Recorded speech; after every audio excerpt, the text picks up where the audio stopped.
Welcome to English lecture. आज की इस वीडियो में हम सिंपल कैलकुलेटर बनाना सीखेंगे यूजिंग सी लैंग्वेज।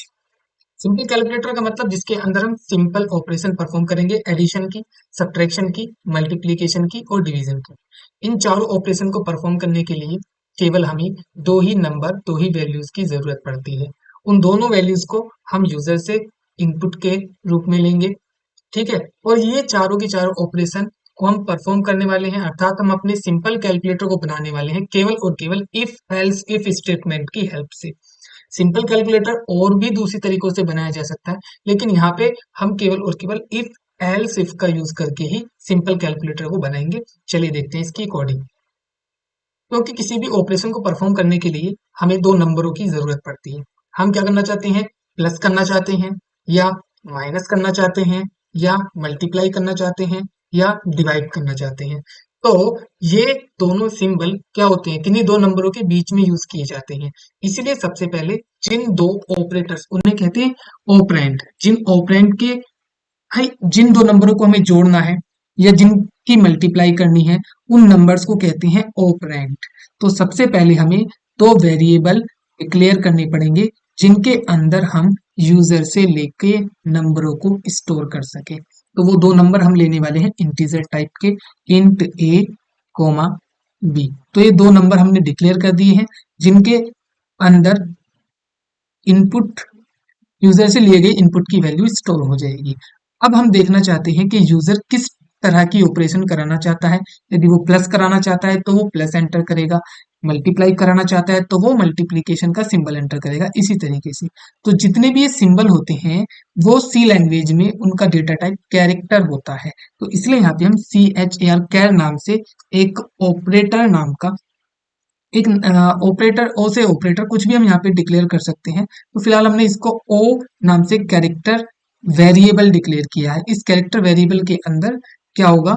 जो भी ऑपरेटर यूजर इनपुट करेगा वो यहाँ पे आके स्टोर हो जाएगा।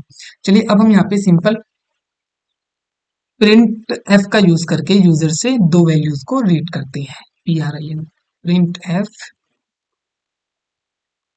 Enter two numbers. तो enter two numbers, scanf percentage d पहले वाले नंबर के लिए, परसेंटेज डी दूसरे वाले नंबर के लिए, कोमा एम परसेंट पहले वाले वेरिएबल का address, comma sorry M percent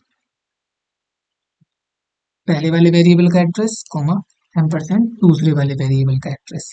ठीक है, सेमीकोलन। तो क्या होगा? वेरिएबल ए के अंदर पहला नंबर और वेरिएबल बी के अंदर दूसरा नंबर स्टोर हो जाएगा, याद रखना। ठीक, उसके बाद हम कैरेक्टर को स्कैन करेंगे। तो उसके लिए फिर प्रिंटफ एंटर से कहते हैं operator, operator scanner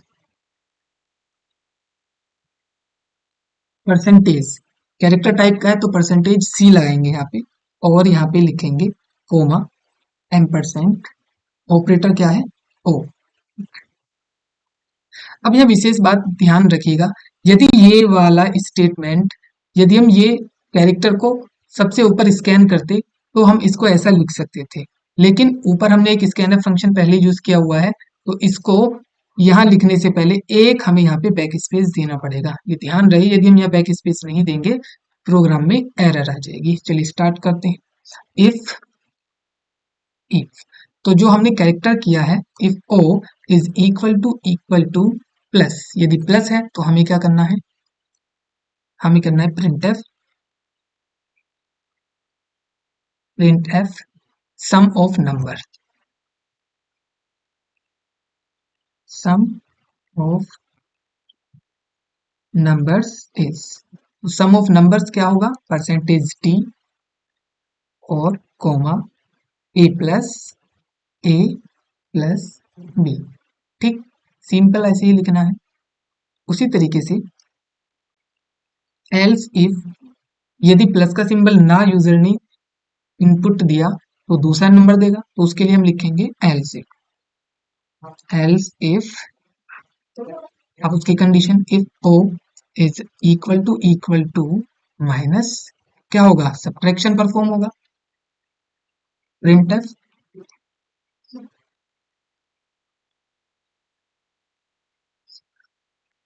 subtraction is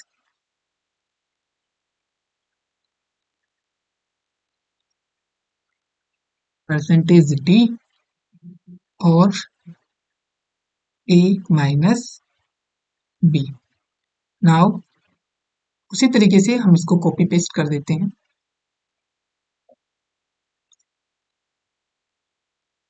ठीक, यहाँ पे इफ यहाँ मल्टीप्लीकेशन हो जाए तो क्या करना होगा, मल्टीप्लीकेशन इज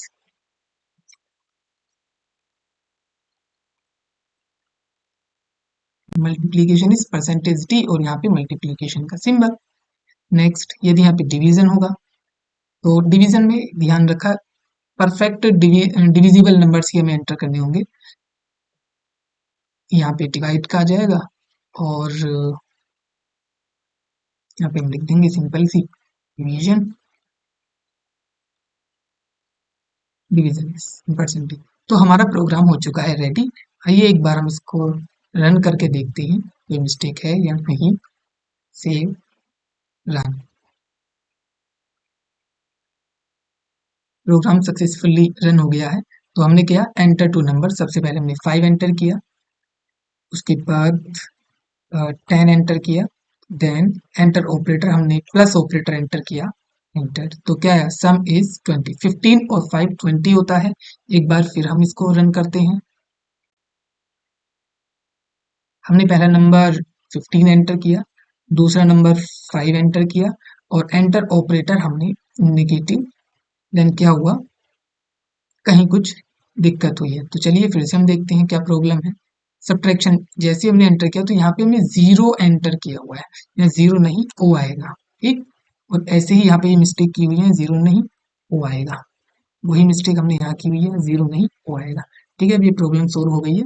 फिर से हम इसको रन करते हैं। अब हमने वही 15 एंटर किया, 5 एंटर किया, सब्ट्रैक्शन। तो क्या है, सब्ट्रैक्शन इज 10, 15 में से 5 गई 10 आया। एक बार फिर हम इसमें मल्टीप्लीकेशन के ऑपरेशन परफॉर्म करके देखते हैं। यहाँ पर हमने 8 एंटर किया, 5 एंटर किया और मल्टीप्लीकेशन का सिंबल एंटर किया, एंटर। देखिएगा क्या है, ये रहा ना, 8 एंटर किया, एक पहला इनपुट 8 जो ए के अंदर स्टोर हो गया, दूसरा इनपुट बी जो 5 डाला जो बी के अंदर स्टोर हो गया, तीसरा ये मल्टीप्लीकेशन का सिंबल डाला, चौथा ये 40 डाला। तो क्या होगा, 8 पंजे 40 डाला नहीं, ये आउटपुट आया है। ठीक है, नेक्स्ट अब डिवीजन ऑपरेशन परफॉर्म करते हैं। हमने 40 एंटर किया, ये ए के अंदर चला गया है। उसके बाद हमने 8 एंटर किया, ये बी वेरिएबल के अंदर चला गया है। तो 8 divide by B, 40 divide by 8 कितना आना चाहिए, 5। तो हमने यहाँ पे डिवीजन का ऑपरेटर एंटर, तो कितना आया, 5 आया है, ये ध्यान रखना। तो कंप्लीटली ही डिविजिबल नंबर का हमें यूज करना होगा। जैसे शुरुआत में हमें जो पहला नंबर होगा वो हमारा कंप्लीटली डिविजिबल होना चाहिए दूसरे नंबर से। ठीक, क्योंकि हमने इंटीजर लिया है। यदि हम इंटीजर नहीं फ्लोटिंग नंबर्स लेते तो हर तरह का हम यहाँ पे नंबर यूज कर सकते थे। ठीक है, एक्चुअल आंसर आने के लिए। ओके, ये है हमारे पास कंप्लीट कोड।